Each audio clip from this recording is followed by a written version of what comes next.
Hello everyone, once again welcome to my Oet channel. Today's video we will just discuss regarding one role play card in which the scenario is accident and emergency department, and we are going to discuss the discharge plan of a 4-year-old girl to her mother.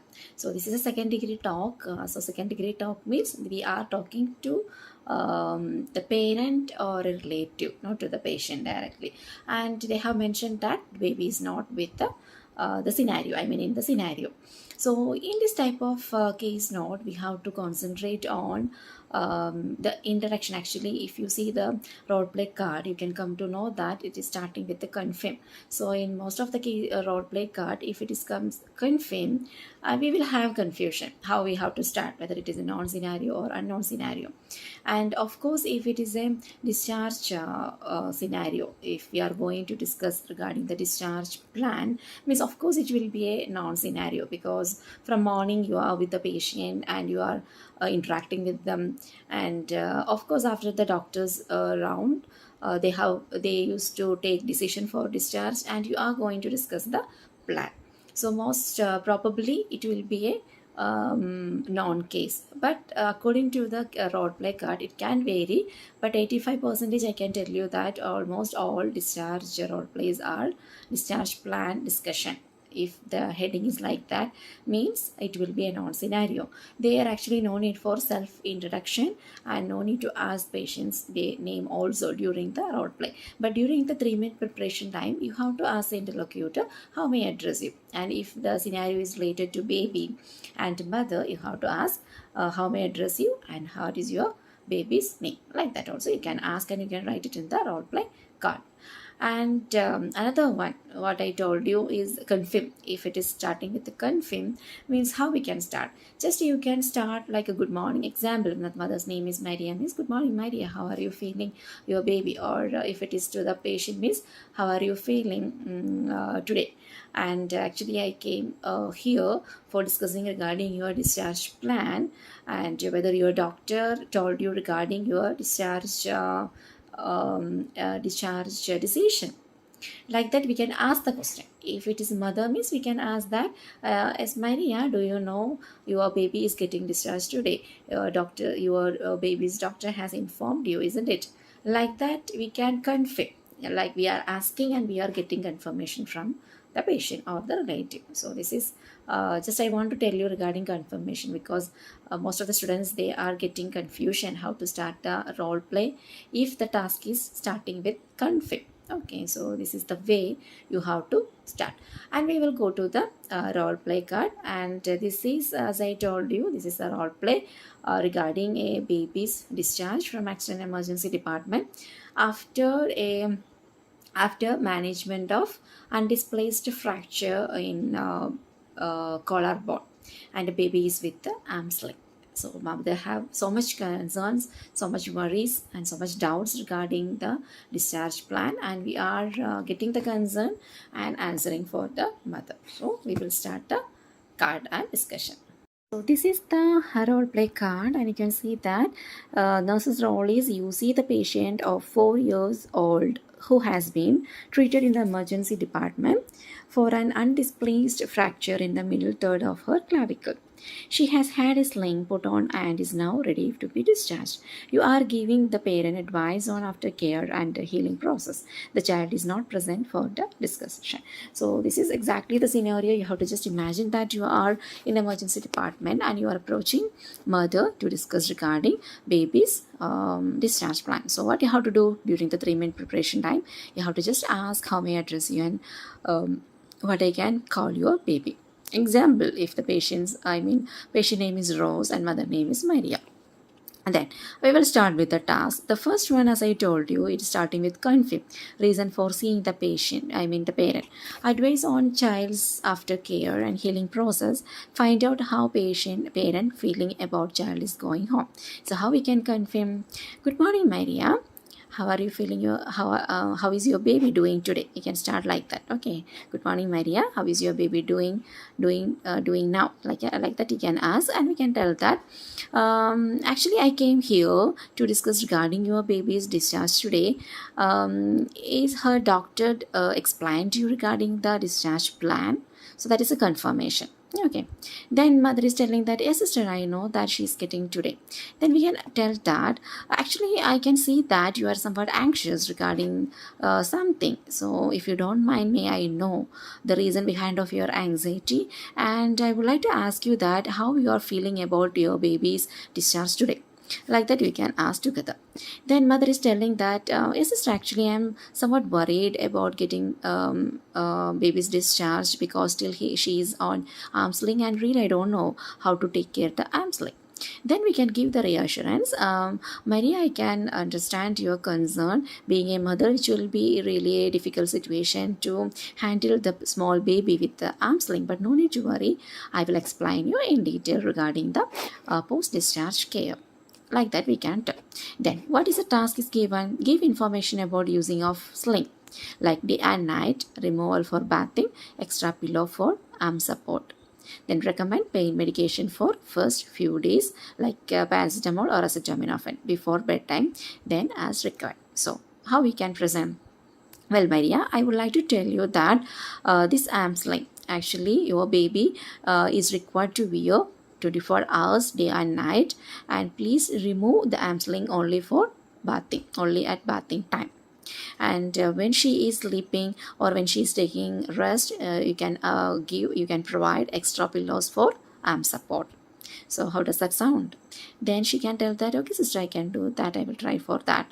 Then we can tell that, of course, your baby maybe will be on pain for first few days.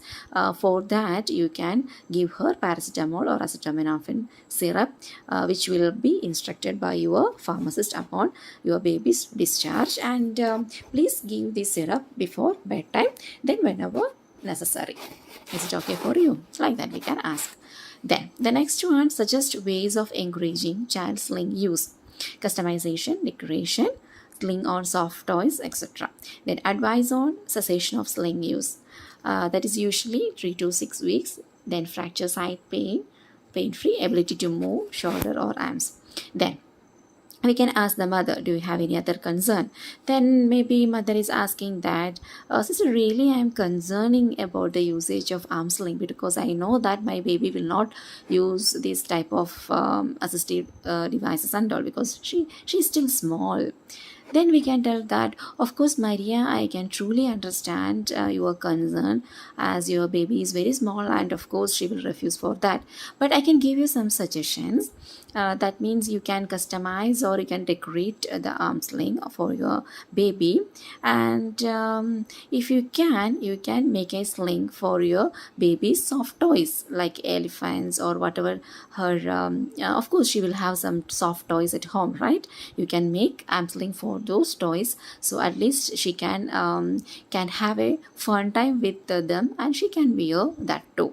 How does that sound? Or is it okay for you? Like that, we can ask. Then the advice, next one is that, Maria, for information, I would like to tell you that this sling is necessary for your baby to wear for maximum 3 to 6 weeks, until the fracture site pain is relieved completely, and when your baby can move her shoulder or arm freely without any pain. So please keep it in your mind.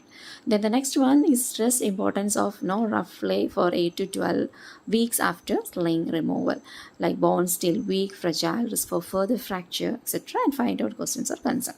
Then we can ask whether you have any other concern. Then maybe mother is telling that, what about a play, because she is keen to play with her siblings, something like that. Then you can tell that, yes, my dear, it is important for your baby to avoid rough play for 8 to 12 weeks after the sling removal, because still her bones will be weak and fragile, and there is risk for further fracture also. So I am strongly recommending you to restrict her from the rough plays. Instead, she can play like indoor plays instead of outdoor plays. Then we can ask any other concerns, any more concerns, or you have anything to be clarified. Then maybe she's asking emphasize follow-up appointment. She's asking that when I can get her baby back into hospital. Then you can tell that I'm appreciating your concern, Miss Maria. Actually, there is no follow-up appointment is recommended unnecessarily for this displaced fracture, because this is a and this is an undisplaced fracture, so there is no supervision or intervention is required after discharge. Usually if there is no complication, I hope there will not be a not more complication during the post discharge period, but I'm advising you to get doctor's attention in case of pain on fracture site after 6 weeks, and if there is any constant pins and needle sensation for her in the affected part. So how does that sound? Here you can ask, are you following me, or is it clear for you? Like that we can ask, not how does that sound. You can ask, is it clear for you? Okay, then we can tell that do you have any more concerns? Then she's telling I don't have any other concern, and we can wind up. Okay, Miss Maria, I hope I have clarified all your doubts, and if you have any doubts at any time, please do not hesitate to contact me. I will be in the nursing station, and let me proceed with your baby's discharge process. So that is the conclusion, because this is a discharge plan discussion. After this discussion, we are going to start the discharge process. So this is a scenario, and this scenario usually you will get it like first role play, or sometimes second role play also in it, because second role play means there will be more content. If it is short content, it will be for first role play. And the important thing you have to keep it in your mind here, you are talking to mother, not to the patient. So always when you are giving the advice, take care, because this is a second degree talk. It is essential for your baby to restrict any rough play, or it is beneficial for your baby to use sling for 24 hours. So in this way you have to continue, and don't make your baby's mother as a patient. So sometimes when we will talk casually, it's like in simple way we will tell it is essential for you. So that is incorrect. And at the end, most of the students used to tell that I wish you speedy recovery for your baby. No, not like that. I wish her speedy recovery. So that is the thing. Okay, so if you want to tell like that, means you can tell I wish her a speedy recovery. So if you are telling I wish you, means the patient, the mother became the patient. So like these and all very simple points, but if you make simple mistakes, many mistakes, means it will affect your score. You will not get B score. So take care when you are preparing and when you are presenting. So at the time of preparation, you can just underline the important things, and you can write mother's name and baby's name. And if you are confused with are you following these connectives, like are you following me, is it okay for you, am I clear for you, these things and all, means you can just write it in the right side of your role play card, like a small sentence. So you will not give multiple connectives in the, I mean the repetition can be avoided if you are doing like that. Okay, so I hope this role play discussion is clear for you. Just try to follow all these criteria and small tips what I told you. I hope you can do very well for your exam. So during preparation time, you can use all these tips, and if you need some more role play cards, like exam oriented role play cards, just join with my Telegram group, and the link is given in the description. And you can go to my playlist also in the YouTube channel. In that I have given separate playlist for reading, I mean writing, and even under writing there are more like a playlist for doctors and for nurses, and referral letters separately, non-cases letters separately for the dietitian, physiotherapist, occupational therapist, music therapist, dietitian, pharmacist. Even there is more tips. Even there is separate folder for the tips also, and there is introspection separate. So many playlists are there in my YouTube channel. So just go through that so that you will have time to see each and everything, like in everything in different platforms. So I hope it will be easy for you. And if you have any doubts, just message me in the YouTube or in the comment box or in the Telegram group. I can help you with whatever your questions with writing and speaking. Okay, so thank you for watching, and we will see with another one informative video. Until then, bye, take care.